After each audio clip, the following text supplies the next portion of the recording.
Minha irmã, meu irmão, estamos celebrando a 7ª e última semana do tempo pascal, semana situada entre o domingo da Ascensão do Senhor e o domingo de Pentecostes.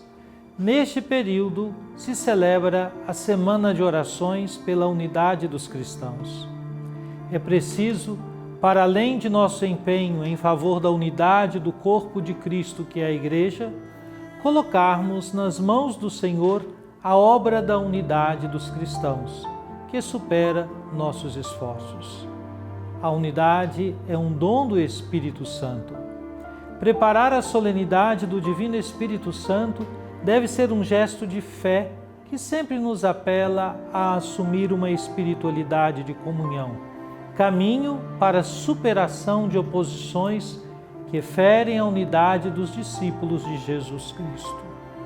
Agora, supliquemos. Trindade Santa, Pai, Filho e Espírito Santo, vós vos revelastes Deus da Palavra, quisestes dialogar com a humanidade, de modo especial por Jesus, o Verbo encarnado. Queremos escutar, acolher e meditar vossa palavra. Derramai em nós o espírito de amor. Concedei-nos um coração que escuta, pondera, discerne e escolhe em conformidade com vossa santa vontade. Enchei-nos do ardor missionário para dar testemunho da luz, a verdadeira luz, Jesus Cristo, luz do mundo. Fazei de nós servidores do vosso reino e operários da fraternidade, e deixai a Senhora Auxiliadora nos acompanhar nos caminhos desta história, inspirando-nos o cuidado pela vida e a promoção da paz. Assim seja. Amém.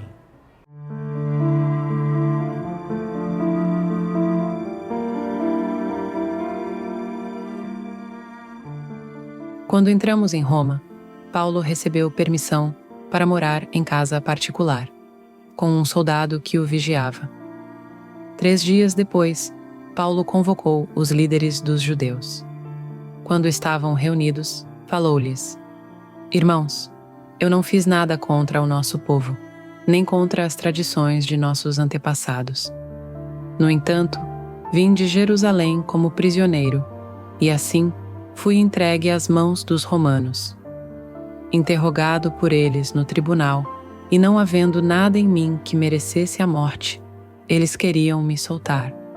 Mas os judeus se opuseram, e eu fui obrigado a apelar para César, sem nenhuma intenção de acusar minha nação. É por isso que eu pedi para ver-vos e falar-vos, pois estou carregando estas algemas exatamente por causa da esperança de Israel. Paulo morou 2 anos numa casa alugada. Ele recebia todos os que o procuravam, pregando o reino de Deus. Com toda a coragem e sem obstáculos, ele ensinava as coisas que se referiam ao Senhor Jesus Cristo.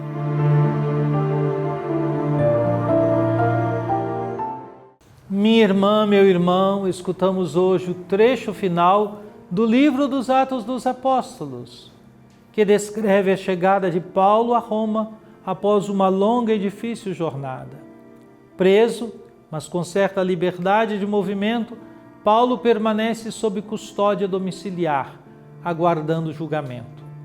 Durante esse período, ele continua a pregar o Evangelho com coragem e determinação, cumprindo sua missão apostólica até o fim. A chegada de Paulo a Roma marca o cumprimento da promessa divina de que ele testemunharia na capital do império. Mesmo preso, Paulo desfruta de um regime mais brando, podendo morar por conta própria, sob a guarda de um soldado. Isso reflete o reconhecimento das autoridades romanas de que ele não representava ameaça política. Paulo convoca os líderes judeus para explicar sua situação. Ele enfatiza que não cometeu nenhuma ofensa contra o povo ou os costumes judaicos, mas foi entregue aos romanos, que por sua vez não encontraram motivos para condená-lo à morte. A decisão de apelar a César não foi por falta de patriotismo, mas para garantir um julgamento justo. Ao afirmar que ele está preso por causa da esperança de Israel, Paulo conecta sua fé em Cristo à expectativa messiânica judaica. Para ele, a ressurreição de Jesus não contradiz as Escrituras, mas as cumpre plenamente. Essa perspectiva demonstra que o cristianismo não é uma ruptura com a tradição judaica, mas sua realização. Nos versículos finais, o texto ressalta a continuidade e a perseverança da missão apostólica. Paulo permanece 2 anos em Roma, pregando o reino de Deus, com toda a liberdade e sem impedimento. A narrativa de Lucas não conclui com um veredicto sobre o julgamento de Paulo, mas com a certeza de que o Evangelho segue adiante, mesmo em meio a adversidades. O final aberto de Atos dos Apóstolos sugere que a missão não se encerra com Paulo, mas continua com a Igreja. A expressão "com toda a liberdade" contrasta com a condição de prisão, indicando que a palavra de Deus não está acorrentada. A pregação do reino e a proclamação de Jesus como Senhor tornam-se o foco central, destacando a força do Evangelho diante das limitações humanas. A atitude de Paulo ensina a Igreja a permanecer firme em sua missão, mesmo diante de circunstâncias adversas. A evangelização não depende de situações ideais ou de liberdade política, mas da fidelidade ao chamado de Cristo. Assim como Paulo usou sua prisão como oportunidade missionária, os cristãos hoje são desafiados a testemunhar sua fé em contextos difíceis, confiando na eficácia da palavra de Deus.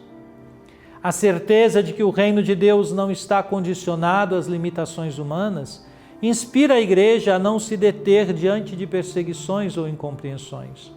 A missão de proclamar o Evangelho é permanente e ininterrupta, conduzida pela força do Espírito Santo, que a continua a impulsionar e impulsiona a comunidade cristã a anunciar a esperança da ressurreição.